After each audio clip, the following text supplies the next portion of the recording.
Ty Bartel in with another edition of Coach's Corner. A little bit late in the season, but hey, like we always say, better late than never. It's the man, the myth, the legend, longest tenured basketball coach over there at Louisville. It's Coach Siegfried from the Leopards. Coach, how we doing today? Doing great. So glad to be back with you guys, and missed this with our tournament run a couple years ago and then last year as well. So just glad to be back and talking with you guys. Well, we love having you back as part of the family as well, Coach. And we got a season we got to talk about with this Leopards team. And every year we talk, it feels like you guys always talk about leveling up. We're taking that next step, and it feels like it's going to be tough to take that next step. But you guys have managed to take it too. I think the story was after losing Al Jancic, how are you guys going to rebound? You guys find 3 double-digit point scorers this season. Talk about this season. Talk about some of the guys that have stepped up, your starters, and maybe some guys you weren't expecting that have stepped up in big roles this year.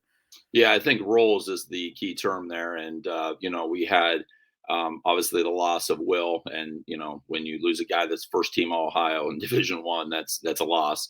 And we lost a really good senior class in general. Just everybody kind of fit, good chemistry guys, good off the bench guys, good role players. So coming in this year, we identified, to our players that we had to find guys that fill different roles, not just the scorer rebounder that Will was, but in every aspect of our team and our program. So obviously, we have one senior this year, which obviously leads us to thinking this is going to be a couple-year run again. And Hayden Nigro has been the guy. He's close to 20 a game. And then after that, you have Bo and BG, 2 juniors that do 2 different things. Bo, I don't know if he still is, but he was leading the state in assist. And then Braden, I think the last 15 games has averaged about 14, 15 rebounds a game. And, this is against people like Ignatius, Eds, Hoban, McKinley. This is not against teams that he might have huge size advantages. So he's just playing really, really well. He's getting up in that 15, 16 a game mark. Bo is pushing 13 a game, about 6.5 assists a game. So those 3. And then, the unsung hero is Ashton Marshall. Ashton Marshall is the clamp down guy on every single good player that we play. When you play those teams, and then even go into places like Talmadge with Caden Davis and some of the teams we played in Florida, he's so valuable. And then he brings a offensive game that's so much improved this year, knocking down threes. And then, of course, we have younger Al Jancic Tate, who rounds out our starting 5, and he's really started on as of late, and he gives us an outside threat. So those are our starters. Colton Loy was a guy that got hurt in our first game of the year and missed a big part of the year, but now he's come back really strong. Got his first start the other night, played really well. He's a guy that really brings a level of physicality inside. And then our bench has been really better than expected this year and really giving big minutes when they're needed. Austin Wade had a huge about 6'4" kid off the bench, had a really big middle of the year for us with a lot of threes. And then Avery Andrzejczyk had 10 the other night off the bench and is really adding to that as well. So just a lot of guys doing a lot of things. And any given night, I feel like we can rely on somebody else. And that's what really makes a team a team. Each and every year that we talk about that building of the culture, right? Well, I think the culture has been built at Louisville. I think we know what you guys are about. I think the boys know what you guys are about.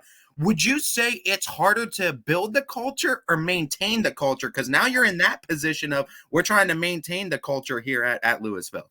Yeah, I would say they're both kind of equal. And I say now that we're there, would be harder to maintain.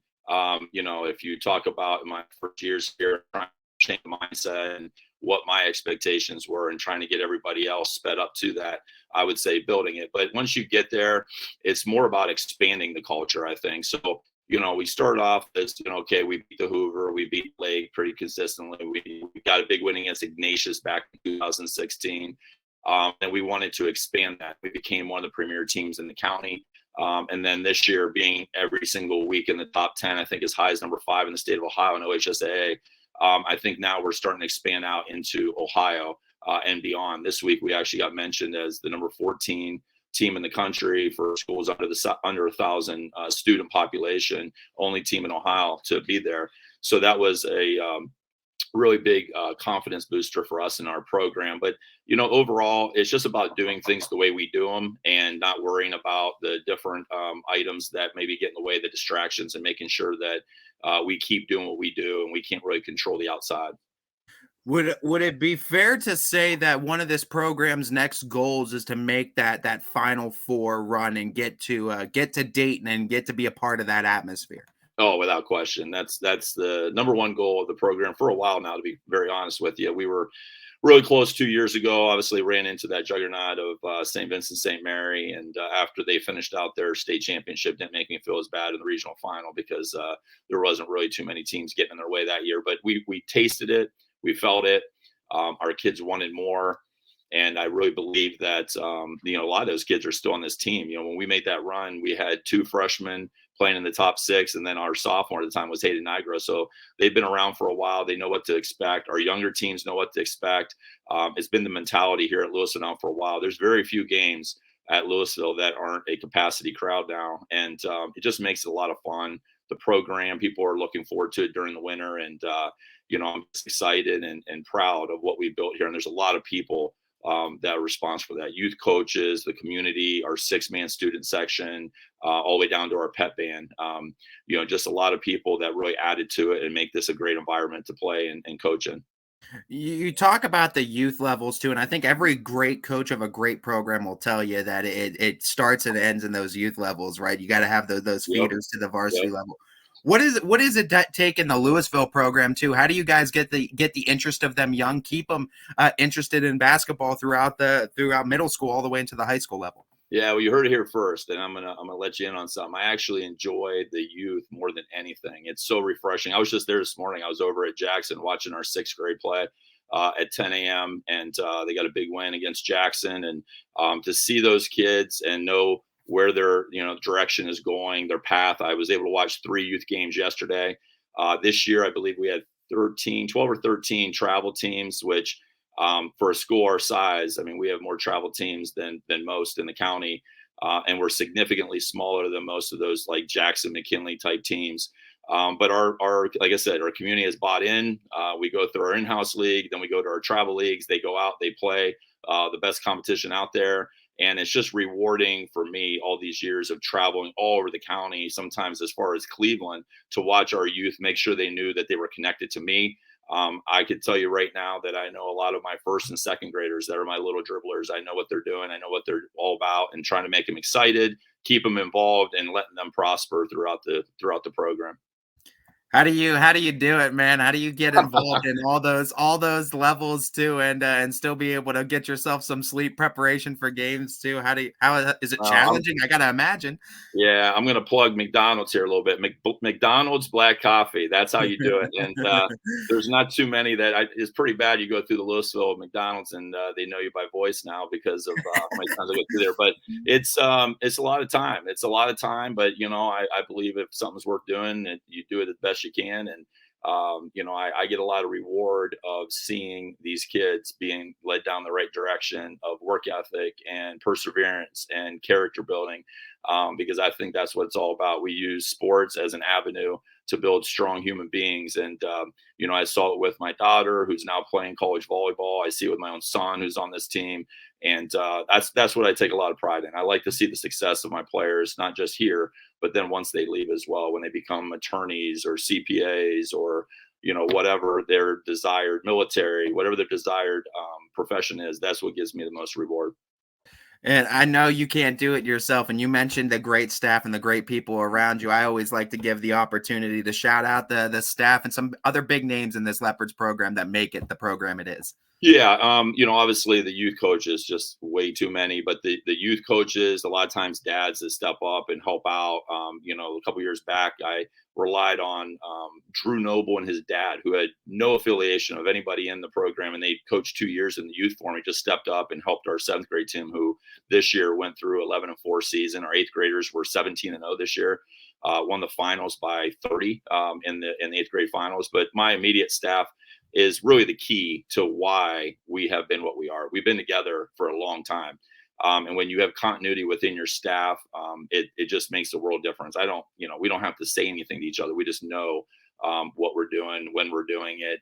Owen Germoy and Nick Schillig have been with me through this whole ride. And both of them are ex-Leopard players. They have so much pride Owen just had a baby this year, so he's learning how to be a first-time dad. And Nick runs a very successful business and puts a lot of time in this when he's in the private sector. Sometimes it's tough. And then we have Dave Wirtz, a young, great assistant with Corey Perez, the same, that are JV and freshmen, and they help out with the varsity as well. So there's a lot of time, a lot of behind the scenes stuff. We went through the top 10 in Ohio a couple weeks ago, and our number that makes us D1 is 347, and that's only about 10 over being D2. The next closest was well over 500, and most of them are over 1,000. So, people need to realize that we're sometimes, teams are 3 times larger than us, and we're able to, compare to them and compete with them with a much smaller community. And I think that's what the coaches bring to the table: the preparation, making sure our kids know about these other teams well before we play them. I mean, I think the way you guys have done it too is commendable, because you guys are you're going to the biggest and best teams and you're saying, all right, bring it on too. Yeah. And it takes a lot of guts, and now you guys are on the winning side of a lot of this too. Yeah. You talk about the success of this program now, and you talk about being able to do it. I think it's also unique that you, like you mentioned, you have your son in the program too. We've talked before too, and how you have to go from being a dad to being a coach too. Yeah. What are those car rides like though? Because I always feel like whenever there's a father-son kind of coaching tandem, it's those car rides that hold some of the most special memories, some of the most special talks too. And with Bo having as successful of a season as he's had, I'm sure that some of those car rides, those car talks too, have been pretty memorable, pretty valuable as well. Yeah, I tell you what, I didn't really know what to expect with coaching my son at this level. And, freshman year, I'd be lying if I didn't say I was kind of feeling it out a little bit. Felt like he, could play varsity, but I wanted him to prove himself at the JV first. Sometimes I think when we talked to the staff was like, what are you doing, man? You got to play him, and it's just one of those things. I believe that you need to earn things before they're given to you. But honestly, our relationship, basketball wise is a bonus, but he's a great young man. He represents himself, our family, doing the right thing. He's a strong individual. He's a very caring kid. He embraces the youth. He embraces family. He embraces his teammates to a level that I don't think I could ever have predicted. And as far as the basketball side of things now, I do very little with him, and I think that would be a shocker to some others. I let other, Coach Grimoy, he has a instructor recently on that help him a lot.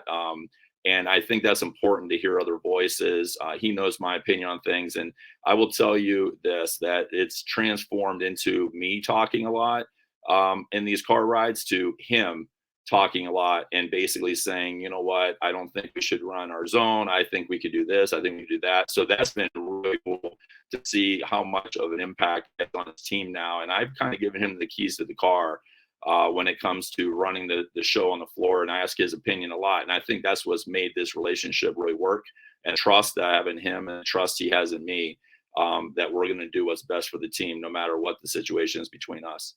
That's awesome to hear of his player arc being able to evolve from the listener to the one that's talking and giving out his opinions too. Coach, I mean, I think what you have going on at Louisville is great with this program, but I also know that Leopard Nation is absolutely crazy. They are passionate. They're there. For all those that may not know, since Louisville is back a part of the family, let them know a little bit about what Leopard Nation brings to the table and the type of crowds you get at any kind of sporting event. Yeah, I mean, to be honest with you, I think we had the fire marshal called on us against the McKinley game. So I think that should tell it all. But it's, I don't know, 1,1700, they said the other night, in a gym that holds 1,550 or whatever it is. And then Massillon, the very next game, was probably 1,500. It's a unbelievable experience. We have the band on the floor before the game playing. I think it's called Timmy the Trumpeter or whatever. And they have the trombone and the drums going, the lights are off, and we got Leopard Eyes on the floor. And we just bring that home crowd excitement, and we're undefeated at home. The number one thing that people say when they watch us is, well, two things I should say, is that these kids play extremely hard and they're very good teammates. They share the ball. And those are two things I'm very proud of. Can't make shots go in. And, unfortunately, sometimes you can't stop people from making shots if they're on fire, but you can control those other items, and they do that. And it's just, we use the term the program here, and that doesn't mean we're the best program in the state or anything like that. It just means that we embrace the whole program. So whether that's community, 6-man, little dribblers, our staff, our administration, our varsity, our training staff, our scoreboard, like whatever it is, once you're part of it, you're part of it, and you're just as important as Bo, BG, Ashton, Tate, or Hayden. And we've kind of built it on that. That's our culture per se, and the kids buy in and they know that, and I think that's where a lot of our success comes from. I love it, man. I love it. And speaking of love, that's going to be my final question of the interview, and it's kind of been a theme I've been doing with all the coaches this year too. And I wasn't going to leave you out. It's the love of the game of basketball, and where it all started for all of us. Whether we're, like you said, little dribblers, whether we're playing the game, announcing the game, reffing the game, we all love this sport. That's why we keep coming back each and every year. Where'd that love of the game of basketball start for you? Do you have an earliest memory or remember falling in love with the sport? Absolutely. So I grew up in Alliance, and at that time, Alliance was in the Federal League, and very successful, packed houses at Alliance all the time, playing the biggest, baddest teams out there. And to be very honest with you, I was very blessed with a lot of great coaches when I was growing up. So I had Coach Reynolds, who coached many, many years at Glen Oak. He was my JV coach. Coach Harrison, who's at Glen Oak now, was my 8th grade coach. Coach Kramer, longtime coach, was my 7th grade coach. And then Coach Brabson and Coach Fales, who the gymnasium's named after, were there as well. So I was just very blessed to come through Alliance at a great time. I remember Saturday mornings going to our youth camp, 5th and 6th grade under Coach Fales, and learning the game, watching all those guys I saw on Friday night, seeing the huge crowds, knowing what it takes. And then I remember at my house in Alliance on High Street that I wanted a basketball court. And my dad at that time said, well, go out there and start digging and, see if you can dig out a court, and then I'll have the cement poured. And I got about halfway done. It took about, 2 weeks. I felt like I was out there digging every day. I didn't think I was ever getting it done. Then he had a backhoe come in and do the rest. And I'm like, why didn't you just do that from the get-go? And he's like, I wanted you to earn it. So that court was very special to me. I'd go back there. It could be, 3 inches of snow, and I'd shovel it off, and I'd shoot and play. And, the fence was like 6 inches from the court, and we'd run into the fence, and it didn't matter. But that toughness, that competitiveness, that work ethic was built a long time ago. And basketball was to me, and I feel like I brought that to Louisville, and I try to persuade my kids to do the same, and I think it's kind of working. I think that Louisville community is blessed to have you too, and everything that you have brought to this program and continue to bring to this program, continuing to grow it too.